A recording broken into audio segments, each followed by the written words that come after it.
We all think we know the story. A humble carpenter from a small town who became one of the most influential figures in history. But what if that very first part, the carpenter, is just completely wrong? Today, we're diving into a source that looks at this familiar figure in a totally new light. Right?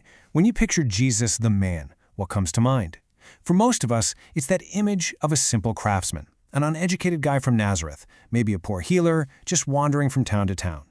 But the perspective we're digging into today says that this popular image isn't just a little off, it's a profound misunderstanding.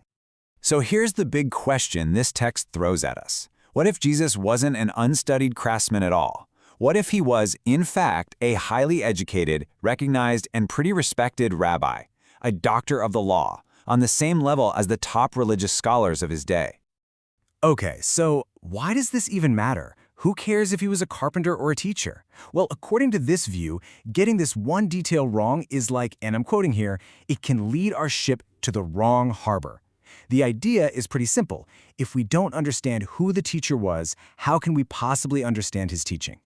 So let's just put it side by side. On one hand, you've got the familiar picture, the humble carpenter, unstudied, a wandering healer. But on the other hand, this source presents a respected rabbi, a doctor of the law, a wise teacher. It's a total flip from a simple craftsman to a master educator. Now, the starting point for this whole argument is pretty powerful because, well, it comes from Jesus himself. This viewpoint makes a big deal of the fact that he never once calls himself a carpenter in the Gospels, but when his followers call him teacher, he flat out confirms it. He says, "You're right, that's what I am." Okay, so let's get into the weeds a bit. How does this source build its case? Well, it pulls evidence from the biblical texts and from historical accounts of the time, arguing that Jesus wasn't just called a teacher casually, but that he actually held the formal, respected title of rabbi.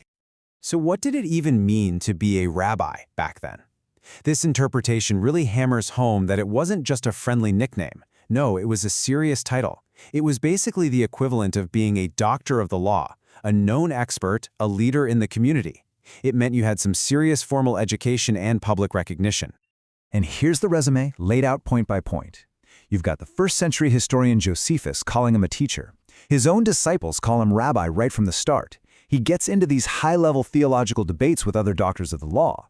And he does stuff in the synagogue, like reading from the scroll of Isaiah, that this view says was only for recognized rabbis. And I mean, the title is used over 60 times. That's not an accident. The evidence is pretty overwhelming from this perspective. All right, so if we go with this idea that Jesus was a formal, educated rabbi, what does that mean for the people following him? This is where the argument takes a really fascinating turn, moving away from the idea of casual followers to something way, way more structured. This is the simple but really powerful question the material asks. I mean, think about it. If he was a rabbi, then his disciples weren't just fans or supporters hanging around. They were students, and their relationship wasn't just admiring him from afar. It was all about active, intense education. So how did this whole thing work? Well, according to this view, becoming a disciple was like enrolling in the most hardcore full-time university imaginable. It demanded total commitment. Step 1, you had to renounce your old life completely.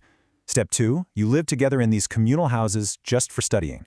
Step 3, you were immersed in the scriptures day and night. And the goal? It wasn't just to learn from your teacher, it was to become just like your teacher. And this verse right here is presented as basically the mission statement for the whole program. The standard was insanely high. This source suggests that becoming perfectly trained, like a doctor of the law, was this massive, difficult, and expensive undertaking, something Jesus himself compared to building a giant tower. So a natural question is, where did this intense educational model even come from? Did Jesus just invent it out of thin air? The text argues, nope. It suggests that his schools were actually based on a pre-existing model from a very specific and disciplined Jewish group. And that group was the Essenes. Now, at the time, you had three big Jewish philosophical schools: the Pharisees, the Sadducees, and the Essenes. This analysis points out that Jesus often criticized the first two, but he never had a bad word to say about the Essenes. It even suggests he might have graduated from one of their schools himself. And the case for this is made by just putting them side by side, using the writings of the historian Josephus. And the parallels are, well, they're pretty striking. Both the Essenes and the early Christians gave up private property. They lived in these communal houses, and they had a steward managing each community. The whole structure is presented as being almost identical. Now, this leads to a huge reinterpretation of a really famous passage. The view here is that the Essenes actually called themselves the poor. So when Jesus tells his followers to give to the poor, he wasn't talking about general charity for just anyone in need.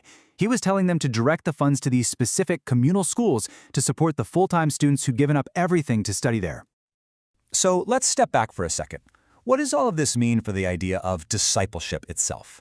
I mean, if we accept this whole premise, it completely changes how we think about what it meant to be a follower of Jesus. The main takeaway is this huge shift in perspective. Discipleship isn't just about believing something in your head. In this view, it's an active, difficult, all-consuming commitment to education.